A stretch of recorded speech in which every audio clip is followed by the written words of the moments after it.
welcome today. Let me introduce you to our first guest. First of all, in honor of Alzheimer's and Brain Disease Awareness Month, we're having a episode today about Alzheimer's and how it affects the families.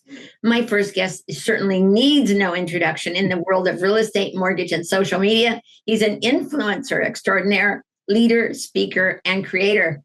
His business has evolved into coaching, speaking, teaching. Jeff is the co-founder of several platforms, including Business Video School, Real Estate Mastery Pros, Lab Coat Agents, and Pfitzer Media Coaching and Content. His passion has resulted in exponential growth in the largest websites and broadcasts, and he has been awarded a spot in the top 30 video influencers across the US and Canada. He's seen online a lot with his family. He has about the cutest little girl in the world, and he shares experiences and time together. But Jeff would probably trade all of this if he could do just one thing, and that's find a cure for his mom. He will share his personal story of how she built an amazing career as a professional in the medical field to becoming completely dependent on others for her safety and comfort. He'll tell you how his family has changed and grown together. He's kind, he's generous, he's caring, and he values his family above all. Welcome, Jeff Pfitzer. Wow, that was awesome. Thank you so much for having me. It's an honor to be here. You are so welcome. When I was thinking of who I would want to have talk about this, of course, Jeff came to mind because I know he cares so much about his family and he's personally involved, and he has stayed in being involved in his mom's life, even though she's not living with them anymore. So Jeff, start out, of course, by telling us your journey of your mom's diagnosis of Alzheimer's. How did it initially impact your family? And what happened at the point when your mom realizes that this is her new life? Yeah, well, it's been interesting, and honestly, it's actually been a long time. This is we're about 10 years now in, which if you'd asked any specialist or expert 5 to 10 years ago what chances they'd give her to be living 10 years later, it was very, very slim, if at all. And so I think that's a testament to medicine and how it's progressed and how it's at least keeping Alzheimer's patients around. And so here my mom is 10 years later. And frankly, it's not my mom, I mean, she doesn't know anybody's name. You can't even have a conversation with her. She really doesn't even formulate words anymore. And it's been that way for a number of years. But when it started, the story was, it was roughly 10 years ago. My dad and my mom were at a Cardinal baseball game. And my dad tells the story that the first time he knew something was wrong was she left to go to the bathroom and didn't come back for like 45 minutes. And she probably just got lost. We don't really know, and didn't know, how to get back. And this is, the progression just started at that point. And admittedly, I have two siblings. I'm the middle child, and I was in denial for years. Like, no, this is just my flighty mom. She's just getting old. She's just being forgetful. She just repeats her stories a lot. She just does things that, is not uncommon with aging. And, gradually it progressed. And I remember it didn't actually really smack me in the mouth until my dad had a long career. And towards the end of his career, he got into, we're Lutherans. And so he was working for the Lutheran Church Missouri Synod, and he would go do these, I don't know what you want to call it, but he would go travel over to Germany, and he'd spend a few weeks in Germany. And at that time, it was just our siblings. We would just go check in on my mom. Like, so she was still independent and everything was fine, and she was still working. And I still remember that it was during this time, it was when, sundowners is a very real thing for Alzheimer's patients. And, my mom would be fine during the day. And then as soon as nightfall would hit, she would just spiral. And, we didn't, I was definitely in denial. I think my siblings were embracing that this might be the case. And I just remember I was quote unquote on duty one day or one night and checking on her. And it was my first real experience that this is real, like something's really wrong. And it was from that moment on, I feel like it was the next couple of years, I really was just in mourning, cause it's like, it's almost like they're passing but while living. And so that's it, from there, it just, she stayed, my dad kept her at home as long as he possibly could. It got to the point where it was just too much for him. And we were encouraging him. He's a proud guy and just wanted to always keep my mom close. And we said, Dad, you gotta, for your own sanity and your own longevity, she's got to go into a home. And that happened a number of years ago. And to this day, she's actually doing really, really well. And was she aware of any of this? Could you have a conversation with her? Not really. I mean, it's hard to say because I remember when I was in denial, we would go out to dinner or something. And I remember kind of challenging my mom, like, come on, like you remember this stuff, right? Like, and I remember that was my way of dealing with it, almost as though it's like, come on, snap out of it. And that's also my ignorance, and probably my way of thinking, like, I can help her, I can coach her out of this. Nobody has that chance. Like, there's just nothing you can do. And it's been an interesting, just overall journey, because even with my dad, who was, I would have called him a little impatient. He was he would snap easily, even, at us as kids. He was a great dad, just, when his fuse would get lit. Right. And he would display a lack of patience with my mom. And as this progressed, watching the evolution of my dad become the most patient human on the planet was also an interesting part of the journey, because he's an inspiration to what it means to love one's spouse and to be there for them until the very bitter end. And here we still are. And she's now been in a home for, gosh, a number of years. And she's even switched homes during this time. And he is so incredibly loyal to her, visits her every day. We try to get him to go on vacation, and he will, but only sparingly, because he doesn't want to be away from her for too long. And we remind him, it's like, Dad, it doesn't matter. I mean, she doesn't know, like, you need to go live your life. But that's a testament to what a wonderful man he's really become. And I know I remember hearing a couple of things from you when I think about the time your mom went into a home, that you said something about that it was going to be good for your dad, that you were looking forward, I think you said, to having vacations with him. Yeah. And doing things with him. Yeah. And then that just hasn't happened. It has a little bit, but, he's also got 3 of us kids, and I think we're all vying for his attention, and we're all there for him, and we're a pretty close-knit family. So I understand. I also think there's a level of, he's setting his routines, and, now he's had this newfound independence, and, he treats his time the way he chooses to treat it, which he deserves. Right. And he 100% should do whatever the hell he wants. But yeah, we call on him because, me and my family, we travel a lot. And so it's like, hey, we're going to go to Florida, rent a house, come with us. We're going to be in Colorado. We'll have a condo, come with us, go to the lake with us. And never fails. He maybe comes once or twice. Like his favorite musician, Willie Nelson, was in concert on Memorial Day weekend at the lake. And I was like, Dad, I got you a ticket. Come down. And he, it's funny. This is not about him, but his reaction was, well, I had an oil change scheduled and it was hard to get it scheduled, so I don't want to reschedule. I'm like, you got to be kidding me. That's your excuse? I mean, come on, man. But when it has nothing to do with oil change. I'm like, come on, Dad. But yeah, that's a testament. That kind of explains him, I think, a little bit. And I think you've talked about this, but as a caregiver and a son, what were some of the most challenging moments that you faced when your mom was first diagnosed? You talked about it a little bit already. Yeah. I mean, first of all, I look at myself as a failure in that regard. Because of how I struggled to embrace this or adapt to it or accept it, probably. I really struggled to be, probably what I should have been. Honestly, my wife, absolutely incredible.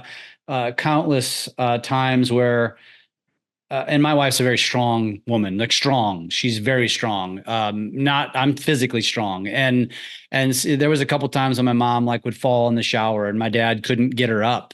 And cause she just didn't have the cognizance to really understand how to get her balance. And he struggled physically. And my wife, Sarah, would run over there on a whim and physically do what needed to be done. And my wife at the time wasn't working. She was staying at home with the kids. And so she had the flexibility. She always told me, she's like, Jeff, don't worry about it. I got you. I'll do this.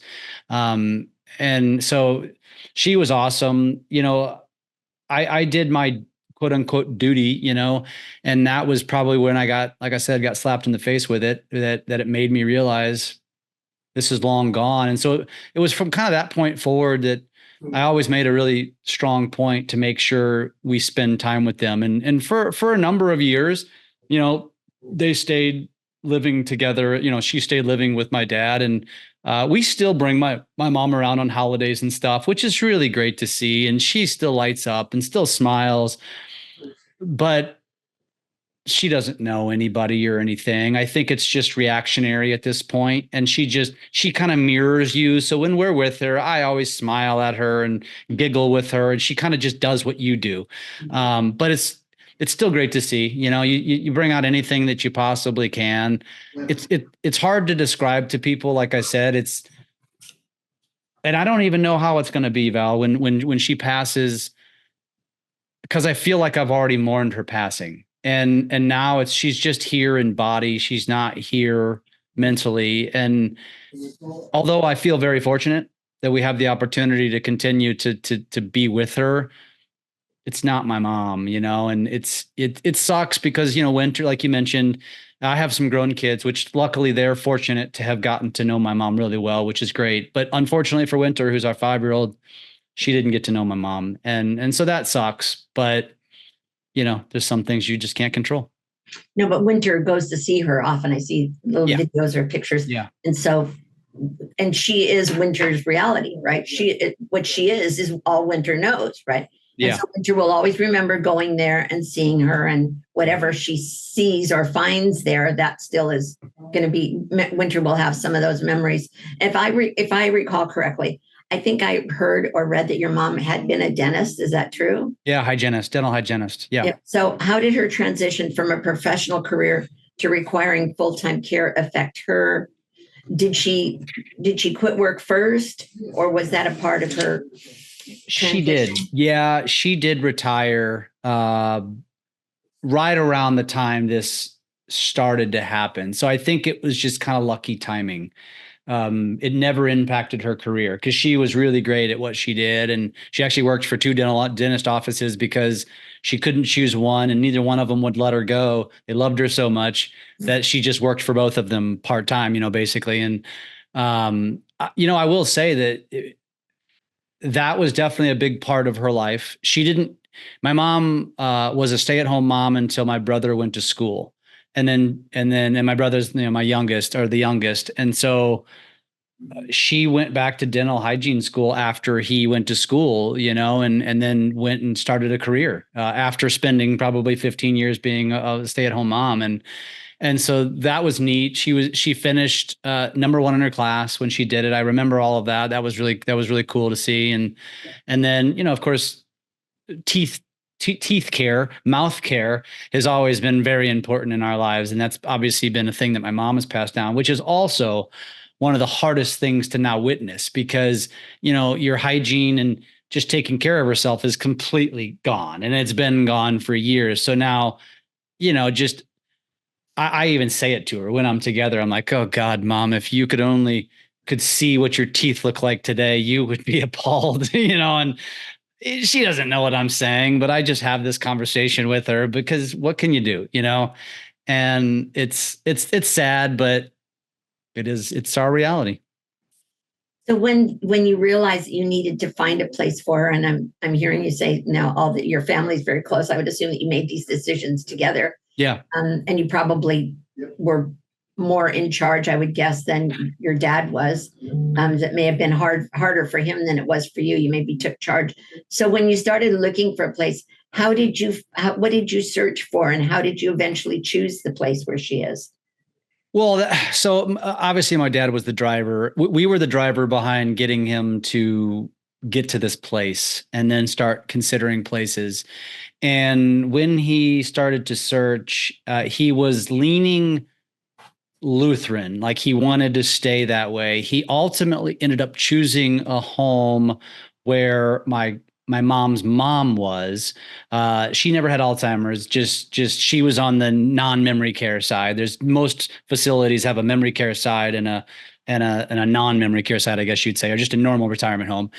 And I think there was just a comfort level, partially proximity. It was close to their church. We chose that location first, and we didn't like it. It was not great. It had really long hallways, which means these patients wander, but also means that it's really hard for the care to really keep a good eye on them.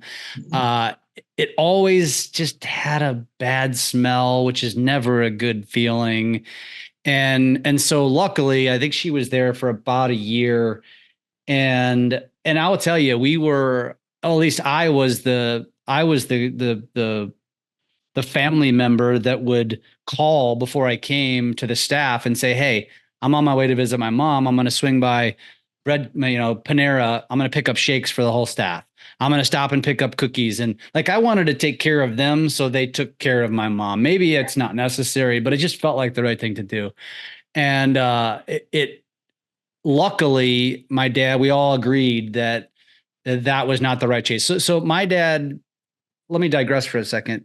We actually started with getting really involved with the ALZ organizations, and we met with people within the organization who kind of like coached us. This is what to expect. This is how long you can expect her to live. This is the next levels, which they've all been wrong about, all of them. Every prediction they made, Really? they've been wrong.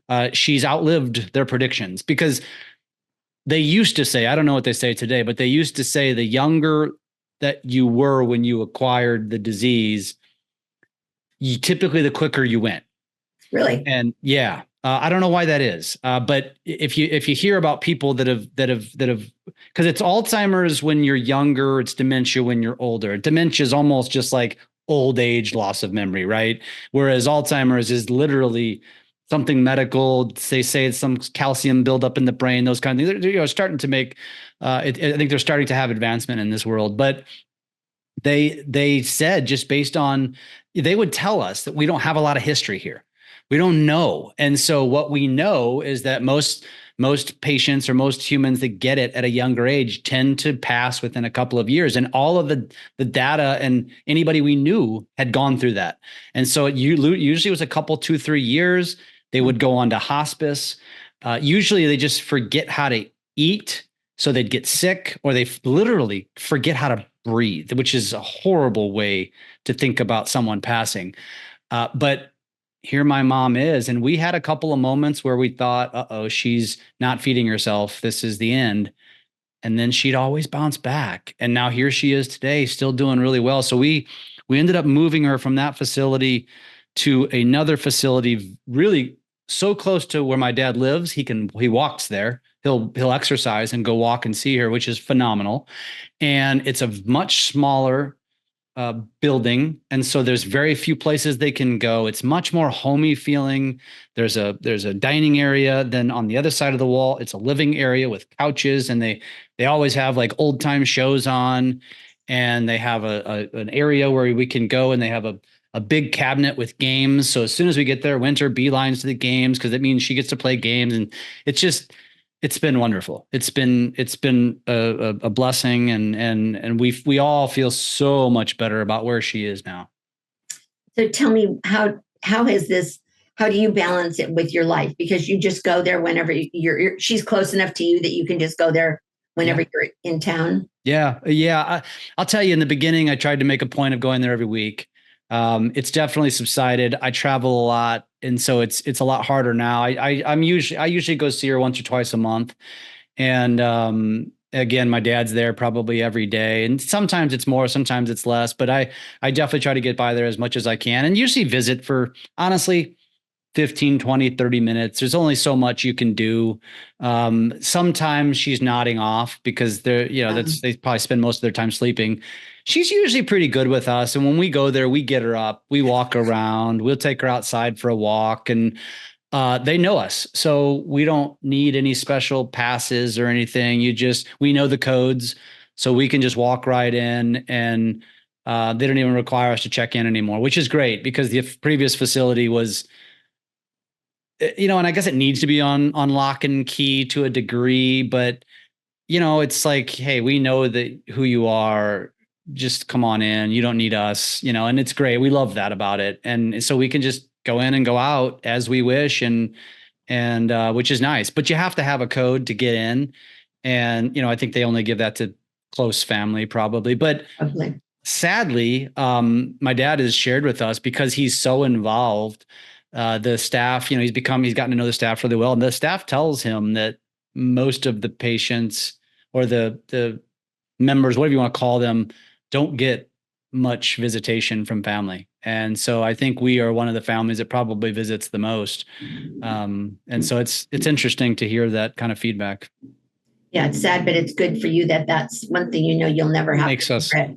Yeah, it's actually funny how the whole thing has progressed too, is because my dad, in the beginning, it's different concerns now than he had several years ago. And today his concerns are she's going to outlive him. And then she's going to be our burden. That's what he says. And it's like, Ted, like, just shut up. Like, stop talking like that. That's not a burden. It's, she's our mom. Like, we would take care of her. There's there's going to be no issues there. Right. And, but that's how much this has changed and evolved and progressed. So knowing what you know now and having been through this, what advice would you give to other families who are just beginning their journey, are suspecting it or have discovered it? What would you tell them? And I'm sure you probably run in with this with your travels. I mean, you probably run into other professionals in your business. Yeah. Yeah, I have. I mean, first of all, from my perspective, try not to be so closed off to it, and be more open. I wish I wasn't. It's just, I guess, the way I deal with quote unquote tragedy. And I do think that have my dad getting us involved with the organization, with the ALZ organization, was a wonderful thing. It allowed us to be educated and learn, and they're very open and willing to do it. At least they were in our city, in our community. And they come to your house and they'll sit down with you and they'll talk you through the stages and all the things. And I think that's really important. I think it's really important for the family to stay close. So if you are in my shoes and you are the child, it's important for you to be there to support. Honestly, your biggest role is to support the caregiver, not the patient. My mom was gone. It's a tall task to be a caregiver, as I'm sure you're familiar. And I mean, I don't wish that upon anyone. To know what my dad had to go through and the things that he was doing and the messes he's cleaning up every single day is just, it's not what you sign up for when you say your vows. And 2 minutes. It's a part of life, right? It's a part of this horrible disease. But I think being a supportive person to your caregiver is really where it's needed more than anything else. That's interesting that you say that. And I think that there's a lot of truth to that, because as our parents get older, we become their parents then. And yeah, no, it's not something we sign up for. But no. Your mom, otherwise, is she healthy? She's doing great. Yeah. Very few issues. Every once in a while she might have a fall or something and she'll have a big old black eye, and then we tease her about getting into a fight or something like that. But no, she's really doing exceptionally, very steady. That's why I tell everyone. I said, how's your mom doing? Same. And I said the same is probably the best we'll ever get. And so as long as I continue to say same, that's a good thing. And hopefully it stays that way and we get a number more years with her on this earth. And does she play games with you? Can she do those things? She'll she'll fiddle around with the games, and she'll take an interest sometimes. And she still likes to hold a baby. So they have like baby dolls, and she still has that very much that nurture, just instinct is still inside of her. And when Winter's there, and she'll fidget around with, we also have to be careful that she doesn't take stuff and put it in her mouth. So, there's a level of security that you have to watch for, but for the most part, yeah, she'll sit there and watch and smile, and it's fun to see. Thank you so much for your time today and for sharing your personal story. I know how much you care about your mom, and I've seen some of the pictures, the last picture you took at your home with your family, and those are really special things, and you're an inspiration to me when I get impatient with my mom, who doesn't have dementia, but is still alive, very old. Yes, she's got a unique story. That's cool. I do. And our second half, our guest today is a lady who's an executive director of a memory care community. Oh, wow. And so we get to hear from Lindsay the things that they do for their patients and how her story started from a similar family situation. Awesome. So thank you very, very much. We appreciate it. Awesome. Thanks for having me. Great to see you. Thanks. Our second guest is going to join us momentarily. And as we wait for her, let's get ready for, I should say, let me tell you a little bit about her. Lindsay Schroeder, here she is. She has a really strong background in senior living management with a focus on executive leadership. And I'm just going to give you a brief overview, and then we're going to ask Lindsay to elaborate on some of these things. She currently serves as executive director at Sarah Soul Memory Care Center in San Juan Campus, Toronto. And if you haven't been there, it is a beautiful building and a beautiful community. It's just 3 years old, and I love visiting there, and I'm sure she loves working there as well. Prior to her management roles, though, her management roles included executive director at Oakmont and Fullerton, where she went to college. She's going to tell us a little bit about that.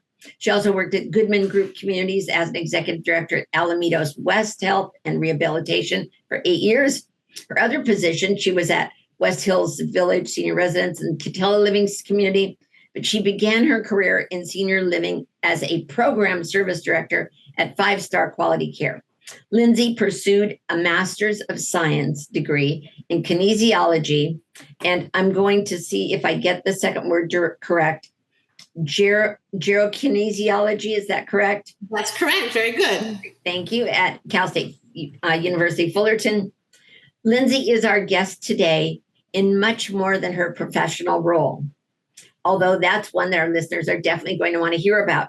But her personal story is heartwarming. She'll share her why and how she came into the world of senior care through something that happened in her family connection. Welcome, Lindsay. Thank you so much. So glad that you're with us.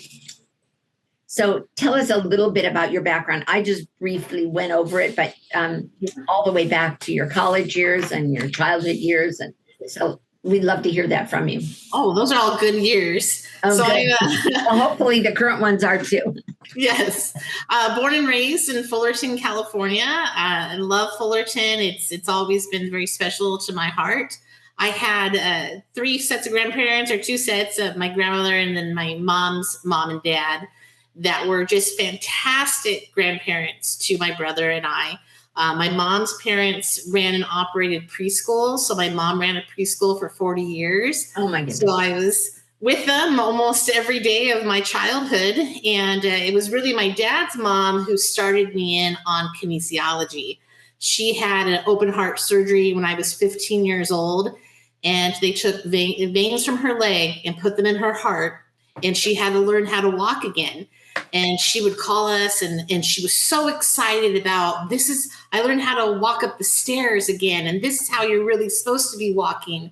So that really got me into kinesiology and to work with seniors. My plan was always to go into balance and mobility and physical therapy with seniors. And then my mom had to put my grandmother into a memory care.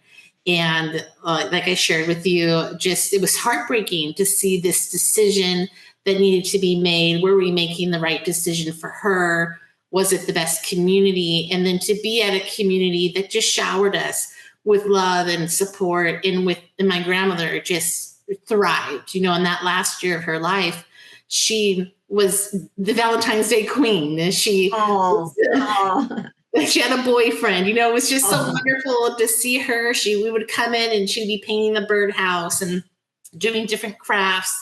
And she just loved it. The staff loved her. And I could see how well she was doing, going from her house where she was alone and isolated to this community where she was just so involved. It was amazing. So I got into senior living as an activity director, and I tried to mimic all those things that this community did for her. And Villa Valencia at the time was a 5-star community. It was seven stories, 2 towers with 300 residents. And we partied like nobody else. So we had 15 activities a day, and I loved it. And I even got my little puppy here, Sadie, is my first puppy coming into senior living. So she comes to work with me all the time. And that's great. I just had a great experience there. And then somewhere along the line, I thought I have to do more, and I have to be more of an advocate for seniors. So I saw an opening for an administrator and training program, and it was in Portland, Oregon. So I packed up my belongings and Sadie, and we went to Portland, and I fell in love with the state, and I loved it. And I got my nursing home license there and continued on with my journey. And then unfortunately, COVID hit and things started to go awry there. It was a whole different world. But the Goodman Group, they allowed me to transfer home, and I ran a skilled nursing in the middle of COVID for a couple of years. And that was a tough time in everyone's Certainly life. something you probably didn't go to college for. No, absolutely not. So all the things I learned in college, obviously very helpful, but this was a whole different world. And then it really got close to home where my father passed. And it was unexpected, and it really changed me as a leader, changed me as a person, because he was so young that now, instead of just being on the outside helping families deal with the loss, I was dealing with the loss. And now I could understand it at a far greater level, what folks are going through. And it really just escalated. I want to be more of a support and more of a help for everyone. And so I joined Oakmont Fullerton, who is a beautiful community. And of course, it was my hometown. And they had some difficulty in their memory care. So we tried to improve that system and those processes. And it became really a passion for me to be in the memory care. And when I was asked to come to Sarah Soul, it was like, yes, I want to be in a memory care only community. This is where I belong. This is my why, is my both grandmas, my dad, my whole family. I love it here. My brother came to visit me at work today, and it really was like, this is what I was supposed to do for my family and for other families as well. First of all, let's go back and have you define kinesiology and gerokinesiology. Sure. So kinesiology is the study of movement, and gerokinesiology is the study of movement as one ages. So it's how our seniors are aging and how they're moving, how the brain functions as far as movement goes. Okay. So when you're dealing with people in a community that's all memory care, and I was fortunate enough that I've been able to visit you now twice. I love being there. It's such a beautiful community, such a beautiful building. It was interesting that, and I haven't spent the time with that type of people as you have. So it's interesting to me, though, how some of them actually are involved in things that have to do with their own past. Mm-hmm. And it seems that we think about them as that they don't really remember a lot of things, but then there are certain things that they do. Like you have the gentleman who has the things that are momentums from his time in the military in the war. And then you have the gentleman who's got the football on his door?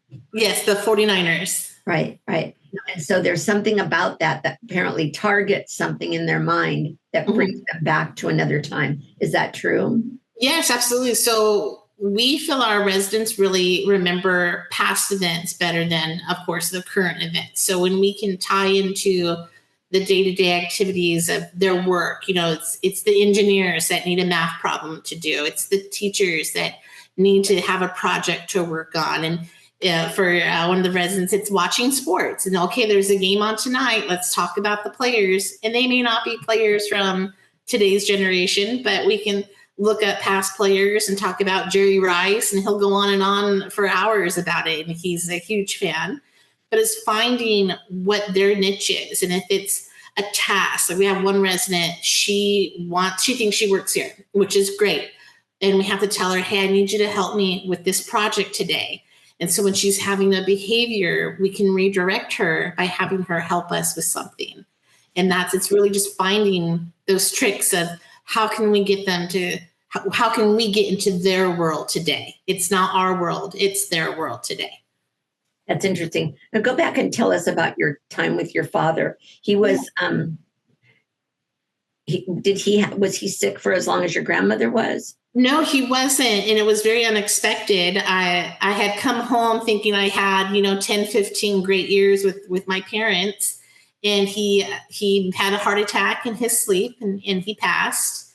And, at 66. So it was dealing with that, with a young mother who was grieving, still thinking she had a lot of time left and really thinking the years ahead are not for certain. And the years I thought I had, even in my own career, thinking we've got 10 years, I didn't have that. And it's taking all those precious moments and holding on to them. And the fear for my mom is, her mom had Alzheimer's disease. So do I have 10 years or do I have 2 and she gets this illness? And then it just goes down from there. So it's really just making all those moments matter, and whatever I can do to help bring education to it, I'm going to do, and the support I can offer. Going back to your grandmother, is there anything that you remember about her time of being ill? Mm-hmm. What that really made an impact on how you do your work now? Absolutely. She was always very fearful. And when you're close to the situation, you think, oh, it's just grandma being grandma. And you feel differently than it's someone else. When it's someone else, there's more sympathy involved. When it's your own family, sometimes it's hard to sympathize because you want them to be normal. You want them to be okay, not to be fearful. So it's helped me educate families that these things are normal. Even though they seem totally strange and totally off the wall, these are normal things that we see in our seniors, and she is not doing anything strange or abnormal to us. And it's learning to adapt to that and when this is okay. It's okay that she's afraid. It's okay that around 5 o'clock, she's going to be upset. It doesn't have anything to do with you. And so it's taking out the personal of it and just being in their world, like I said, that it's whatever they're feeling. And what they're feeling is 100% justified, and it doesn't have anything to do with us. What makes your role as executive director at Sarasol unique or different than any of the other ones you've held or from others in your industry? Yeah, absolutely. Sarasol is so unique because when you walk in here, it doesn't feel like a memory care. It doesn't look like a memory care. It looks like you're in a hotel, and you walk in, and this is the courtyard of the hotel, and folks are walking around. And we're unique in the fact that most communities are assisted livings that have an attached memory care. And as an assisted living director, your focus is on the residents that are more vocal with their complaints or their concerns, and not so much as on the memory care. And they don't get the attention that they should have or they should get as an individual. Whereas at Sarasol, it's all individualized. This is our specialty, and each resident is unique, and we treat them very uniquely in that regard.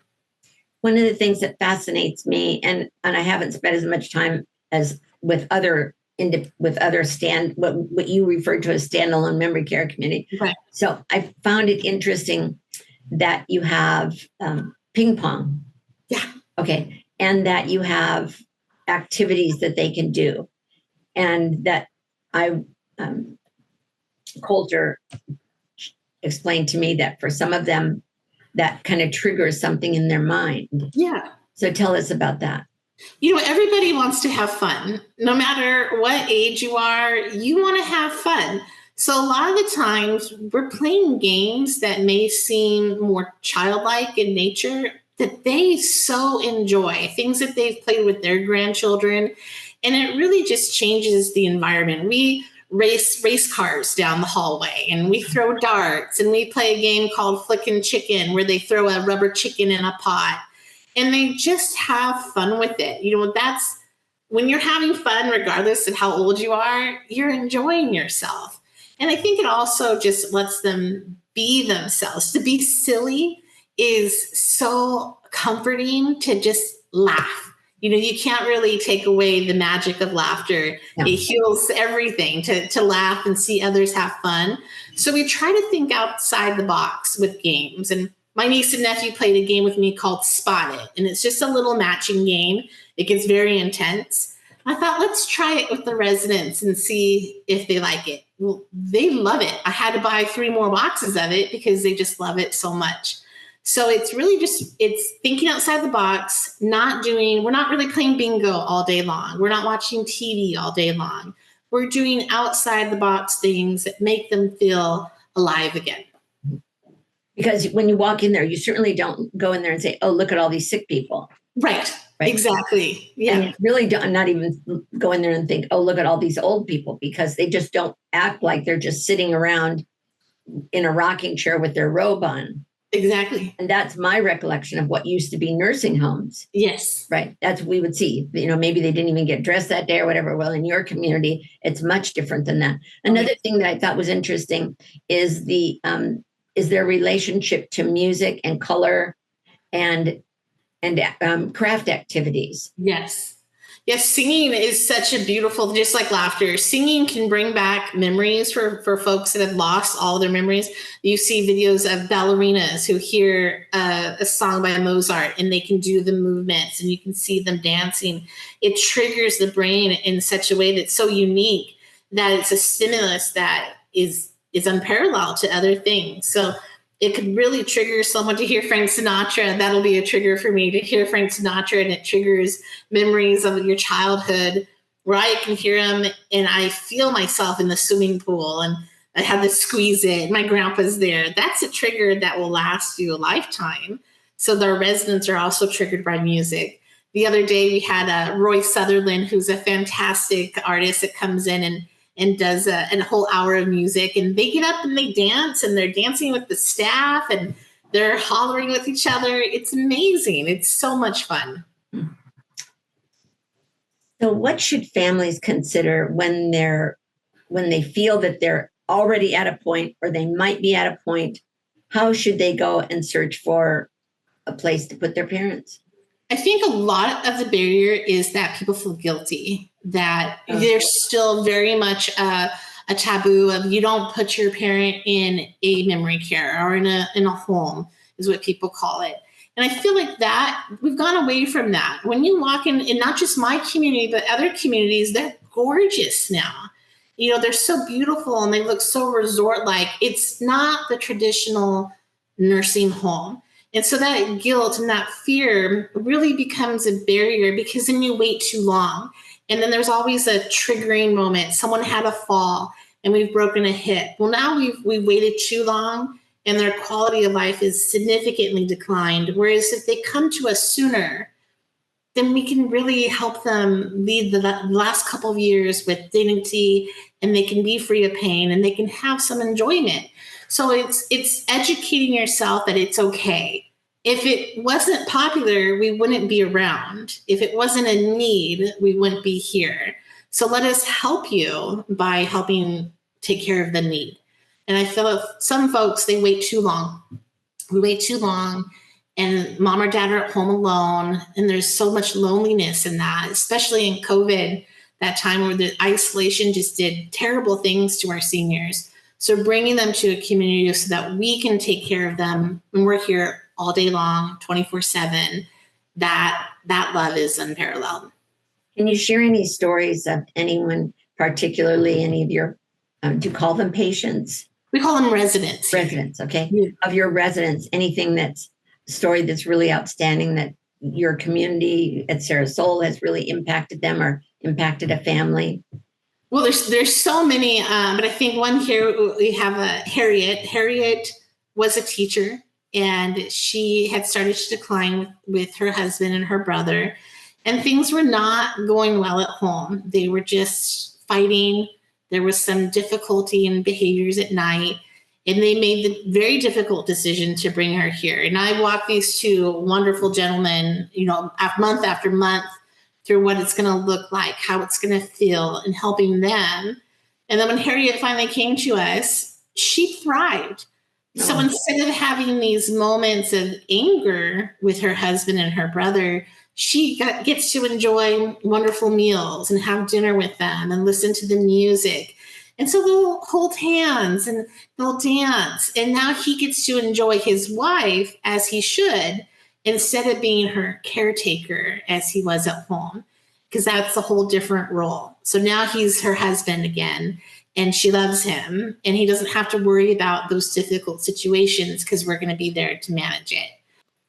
So tell us, if you could give advice to anyone, and I think we've heard it, what is some of the advice that you would give to families about how they should enter into this? Our first guest was a gentleman who felt like it was exactly the same thing. He waited too long. So when you're out talking to families, what is a big piece of advice that you think they need the most? It's to get involved. You're not the outsider in this community. This is now your community, and we're part of your family now. So it's coming to the support groups. It's coming to the events and being active so that you feel you're still very much part of your loved one's life. And it's having the support of the other families. And it's the families that don't do that struggle the most. But the families that are here and they know the staff, and they know the care staff, and they know the other residents, they are going to do much better at being okay with this decision. And what's your resident to care ratio in Sarasol? We have a 1-to-8, which is fairly good for us. So it's a 1 care staff to 8 residents. And now that you've won an award, I want to be sure to hold this up here. Sarasol has won an award. You can read this here. Yes. A Best Memory Care by U.S. News and World Report. What is your goal from now? Well, I want to win a quality award for care, and that's the next step. So we're on our way to do that. Thank you very much for being with us today. You know that I care much for your community. I appreciate the hospitality you show me and allow me to come and visit, learn more about you.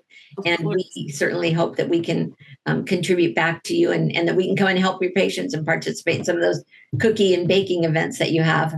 Excellent. Thank you so very much. Ladies and gentlemen, Lindsay Schroeder of Sarasol Memory Care in San Juan Capistrano, California. Thank you very, very much for being with us today. Thank you.